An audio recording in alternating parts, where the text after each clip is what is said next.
So what I'm worried about is that over the last couple of weeks, my jiu-jitsu and just the thought of training has just become a little bit of a chore, and that worries me a little bit. And it worried me on last Sunday when I went training, because I haven't been able to make my last 2 Saturday morning sessions.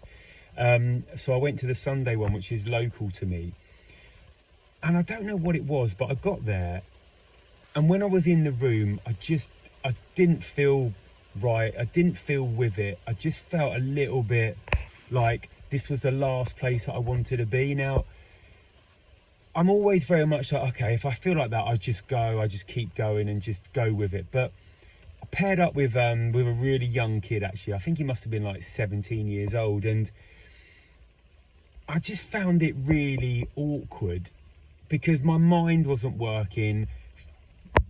I felt like a proper white belt, a proper beginner, and that just seeped into my thinking even more and just made me feel completely inadequate.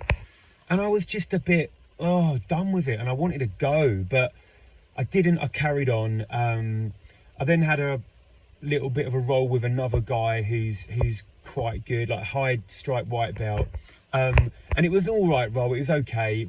It was all right. I didn't do great, and I left, and I just felt like, part of me felt that was a waste of time. But then I had to catch myself and just tell myself that it wasn't a waste of time, because I turned up and I didn't want to go, and I went. And I hope that doesn't repeat itself too much, because that's, I think, when people start to be resigned to quitting, isn't it? Like, this is not enjoyable anymore. I don't enjoy the process. I don't even enjoy being there doing it. So that was a worry for me. But I always go back to the fact that the hardest thing is about going when you don't want to go. The hardest thing is staying when you don't want to be there.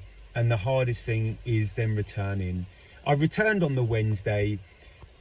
Even though I was a little bit skeptical, I went, I did it. It was an enjoyable session. But yeah, I don't know. Things aren't going that well for me in jiu-jitsu in terms of my levels of motivation, which is something that I'm going to look at, and I want to kind of talk about a little bit more. Because what do you do when your motivation is low? Is that a sign that you're not enjoying it anymore? Or is it a sign that you've got to go even further and go even deeper? So I'm going to reflect on a few of those things.